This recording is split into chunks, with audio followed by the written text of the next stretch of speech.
नमस्कार। एक video Renaissance पर, एक वीडियो रिफॉर्मेशन पर ऑलरेडी अपलोडेड है और आज की इस वीडियो में देखते हैं literature of the early Renaissance, translation of the Bible. तो इसमें सबसे पहले हम बात करेंगे बाइबल के ट्रांसलेशन की। ये रिफॉर्मेशन पर जब वीडियो अपलोड किया था उसमें भी हमने बात की थी। द कंबाइंड इफेक्ट यानी सम्मिलित प्रभाव of the Renaissance, the reformation and the aggressive patriotism. Renaissance का, रिफॉर्मेशन का, और एग्रेसिव होता है आक्रामक, पैट्रियोटिज्म होती है देशभक्ति, इन इंग्लैंड, इन तीनों का इंग्लैंड में सम्मिलित प्रभाव वॉज ये था दैट के सम पीपल स्टार्टेड, कुछ लोगों ने शुरू कर दिया ट्रांसलेटिंग द बाइबल, बाइबल को ट्रांसलेट करना इनटू इंग्लिश, इंग्लिश में, in preference to Hebrew and Latin, यानी बजाय हिब्रू के और लैटिन के। William Tyndale's English New Testament, William Tyndale ने न्यू टेस्टामेंट को 1525 में किया ट्रांसलेट। इसके बाद इनको मृत्युदंड दे दिया गया था। The complete English Bible of miles Coverdale, और ये विलियम टिंडेल तो क्योंकि पूरा नहीं कर पाए तो पूरा किसने किया था इसको, माइल्स कवरडेल ने। ये मैंने आपको रिफॉर्मेशन के टाइम भी कहा था कि याद रखिएगा। एंड क्रोमवेल्स ग्रेट बाइबल, और क्रोमवेल की महान बाइबल 1539 में। रिफ्लेक्ट यानी वो दिखाती हैं द स्टडी मीन्स नियमित, ग्रोथ बढ़वार ऑफ पॉपुलर इंटरेस्ट यानी लोकप्रिय रुचि की, इन द स्क्रिप्चर्स मीन्स धार्मिक पुस्तकों में। दीज ट्रांसलेशंस, ये जो ट्रांसलेशंस हैं, ये जो अनुवाद हैं, तर्जुमे हैं, एक्सरसाइज्ड अ ग्रेट इन्फ्लुएंस, उन्होंने एक बड़ा प्रभाव डाला in the development of a standard English pros. Development माने विकास में, ऑफ स्टैंडर्ड माने स्तरीय, इंग्लिश प्रोज अंग्रेजी गद्य के। फिर बात करते हैं राइज ऑफ प्लेटोनिज्म यानी प्लेटोनिज्म का प्रादुर्भाव। The revival of Greek learning यानी यूनानी ज्ञान के रिवाइवल ने, पुनरुत्थान ने, गेव राइज टू, जन्म दिया प्लेटोनिज्म को इन इंग्लैंड, इंग्लैंड में। Sir Thomas More published, sir Thomas More ने प्रकाशित किया द यूटोपिया, उनकी बहुत फेमस बुक है, आपको नाम भी याद रखना होगा। अक्सर पूछ लिया जाता है कि यूटोपिया किसने लिखा है, और यूटोपिया आप जानते ही हैं एक ऐसी जगह है जो कहीं नहीं होती, जहाँ सब कुछ आदर्श होता है।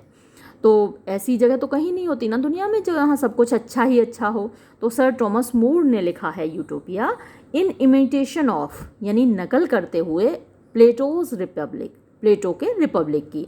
तो प्लेटो ने जो रिपब्लिक लिखी है बुक, उसमें एक आदर्श गणराज्य की उन्होंने कल्पना की है जहाँ सब कुछ बहुत अच्छा होगा, जो रूलर्स होंगे वो मतलब फिलोसोफर्स होंगे, अलग ही एक क्लास होगा रूलर्स का, इसके लिए रूलर्स तैयार किए जाएंगे। प्लेटो का ये मानना था कि कोई भी ऐरा गैरा नत्थू खैरा रूलर नहीं बन सकता। जैसे हम लोग किसी को भी वोट दे के चुन लेते हैं और फिर हम बाद में कहते हैं अरे यार ये क्या किसको चुन लिया।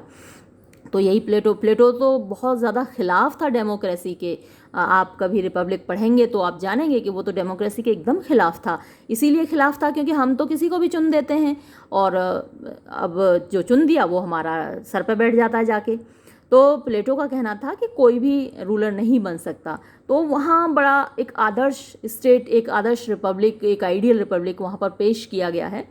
कभी वक्त मिलेगा तो मैं पढ़ाऊँगी, वक्त नहीं मिलता, इतनी सारी अच्छी चीज़ें हैं आपके साथ शेयर करने के लिए। खैर कभी ना कभी तो मिलेगा, धीरे धीरे चलते रहेंगे इसी दिशा में।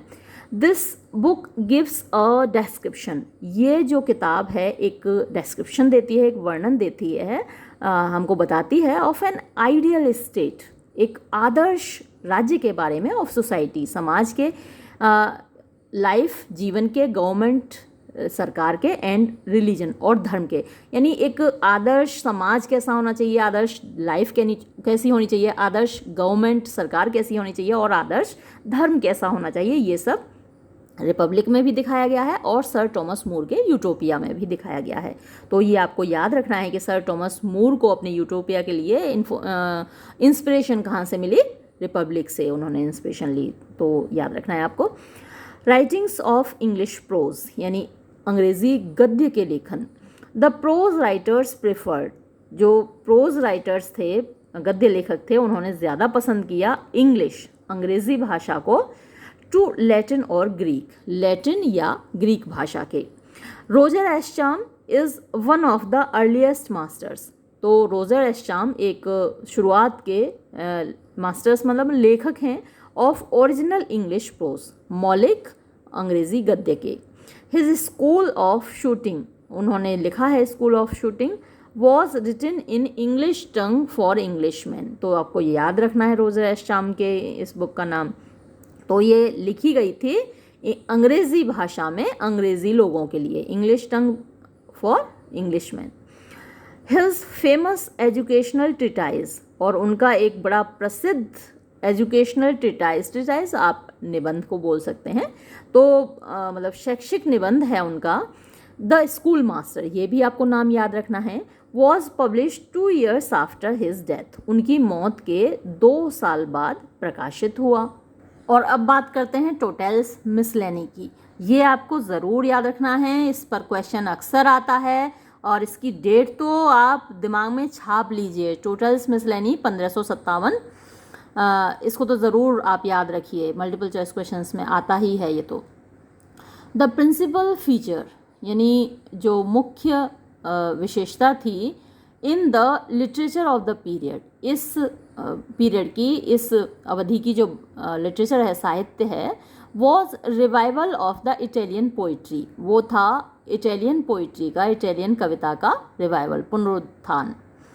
स्पेशली ख़ास तौर पर सॉन्ग्स एंड सोनेट्स, गीतों का और सोनेट्स का। Sir Thomas what and earl of सरे, इनका जिक्र मैं कई बार कर चुकी हूँ, और ख़ासकर सोनेट पर जो मेरा वीडियो है उसमें मैंने जिक्र किया है इनका। ब्रॉट फ्रॉम इटली, ये लोग इटली से लेकर आए थे द लव पोइट्री, यानी प्यार की कविता को, which Petrarch and his followers had made popular, जो कि पेट्रार्च और उसके फॉलोअर्स ने वहाँ पर लोकप्रिय बनाई हुई थी। इनके नाम याद रखिएगा, सर टॉमस वॉट और अर्ल ऑफ सरे, ये लोग लेकर आए थे इटली से सोनेट को। और सर टॉमस वॉट ने तो इटालियन पैटर्न ही फॉलो किया था, लेकिन अर्ल ऑफ सरे ने वो पैटर्न बदल दिया था, और अर्ल ऑफ सरे ने जो पैटर्न दिया था वो शेक्सपियर ने फॉलो किया, और हम उस पैटर्न को आज सरे का पैटर्न नहीं बल्कि शेक्सपियर का पैटर्न बोलते हैं। ये कुछ चीज़ें आपके लिए याद रखने वाली हैं। सर टॉमस वॉट ने जो फॉलो किया वहाँ ऑक्टेव और सेस्टेट थे। अर्ल ऑफ सरे ने जो पैटर्न दिया उसमें 3 quatrain followed by a couplet, ये थी उसकी राइम स्कीम। ये सब याद रखिएगा, मल्टीपल चॉइस क्वेश्चंस में पूछे जाते हैं ये सब। हाँ, तो हम कहाँ थे? With it came the form called the sonnet, और इसके साथ क्या आई? वो फॉर्म जिसको हम सोनेट कहते हैं। द सॉन्ग्स एंड सोनेट्स, तो जो गीत और सोनेट्स कंपोज्ड, लिखे गए बाय वॉट एंड सरे, वॉट और सरे के द्वारा, एंड वेरियस ऑथर्स, और विभिन्न लेखकों के द्वारा, वर पब्लिश्ड, वो सब प्रकाशित हुए इन अ कलेक्शन, एक कलेक्शन में, एक संग्रह में, कॉमनली नोन एज, जिसको के सामान्यतः जाना जाता है, from the name of its publisher, उसके प्रकाशक के नाम से, एज टोटेल्स मिसलेनी। तो टोटेल ने इसको प्रकाशित किया, तो पब्लिशर था ये, टोटेल ने लिखा थोड़ी था, उसने केवल प्रकाशित किया था, लेकिन प्रकाशक के नाम से ही जाना जाता है, Tottel's Miscellany. This book mark the dawn of the new age, इस किताब ने एक नई शुरुआत की। डॉन मीन्स होता है सवेरा, भोर, तो इस किताब ने एक नए युग की शुरुआत की। तो ये था literature of the early Renaissance. इस वीडियो में इतना ही, धन्यवाद।